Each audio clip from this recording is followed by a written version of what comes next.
recent controversy surrounding Area 51 may now be a moot point. An article written by Jim Wilson and published in Popular Mechanics came to a rather surprising conclusion that Area 51 has been moved.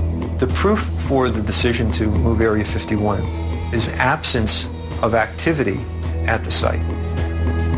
The ongoing reports we would receive of strange lights in the sky suddenly began to diminish.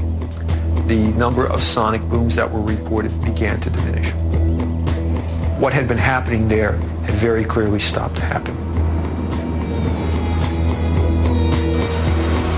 Suspicious of the sudden drop-off in activity, Wilson decided to investigate firsthand and drove to the Groom Lake facility, where he found no one. Complete emptiness. I drove along the road leading to the Groom Dry Lake bed and drove up so far that I actually came to a fence delineating the bombing range area. Nobody up there. Went to the town of Rachel to check in on some friends who had helped us with previous stories. They weren't there. From this point on, we began to just do some basic detective work. And we asked ourselves some questions in terms of, where would you move a base? In his article, Wilson claims that the top secret projects, personnel, and equipment that were housed at the Groom Lake facility had been transferred to an abandoned missile launch complex in Utah and 2 other military installations in Colorado. According to Wilson, the move was prompted by 2 major factors. One of them, radioactive contamination, the result of extensive nuclear tests conducted during the 1940s and 50s. They're now beginning to discover that from the underground test, many materials are actually moving upward through the rock strata, which was something that was never anticipated. There would be times at Area 51 when the facility would have to be evacuated for several days due to radioactive fallout. The site is a very dangerous site, and quite simply it isn't safe to conduct these operations. The second reason Wilson offers for the abandonment of the Area 51 facility is the changing focus of high-tech military projects. The United States Air Force has subtly changed its mission. It has moved from being an air and space force to being a space and air force. The next generation of secret craft will be ones that are capable of flying in space. In order to do this, you need a different type of launch facility, and you also need support facilities that would be very expensive to duplicate. Many of these already exist in the vicinity of Colorado Springs, where you have existing launch facilities, and you have a very, very secure landing facility in Michael Air Force Base, which is in the middle of an area that absolutely no one in their right mind wants to get near. This is where they test biological and nerve gas agents. So has this legendary top-secret base been shut down for good? And will its secrets die with it? Or is this latest revelation simply just another piece in the disjointed puzzle of the American myth known as Area 51? It's my opinion that we'll never know what has gone on there in the past, let alone what's going on there now.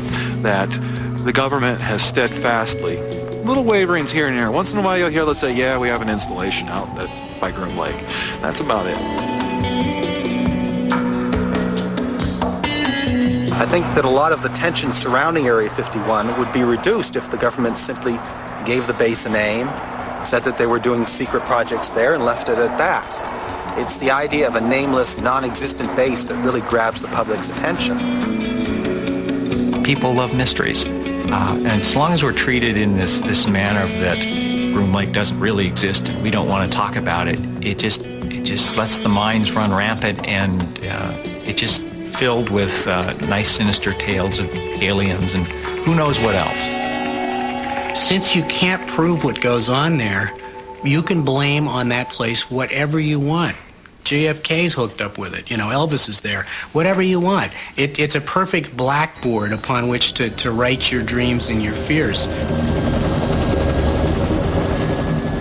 Government still has projects which are sensitive, and the public's right to know doesn't necessarily include everything. mind them test flying the Aurora or whatever aircraft they are out of groom range. It's the other things that have accompanied it, hidden behind that veil of secrecy, that bothers me. People want to believe the government is out there doing something and keeping things away from them that they shouldn't know. But there is things that go on out there that need to be done for the national security of this country. It's not because we want to deprive the people of the United States of the information. We want to deprive certain other countries across the ocean of information. What's going on there isn't really a mystery. It is some of the most advanced, state-of-the-art work that our government as a nation is doing, and it's one of a handful of facilities in the world that are the state-of-the-art for the whole planet. Hopefully, as more programs are declassified, the true nature of Area 51 will be revealed. Probably a lot of people will be disappointed when they find out how mundane it actually is. But mundane or not, one thing is for certain. The mystique of Area 51 has captured the imagination of a nation. This is a place where some people's dreams do come true. The engineers, the scientists, the men and women who have the vision for these new break-ahead, far-reaching technologies that are developed out here. For people like myself, it's more like a mirage than a dream.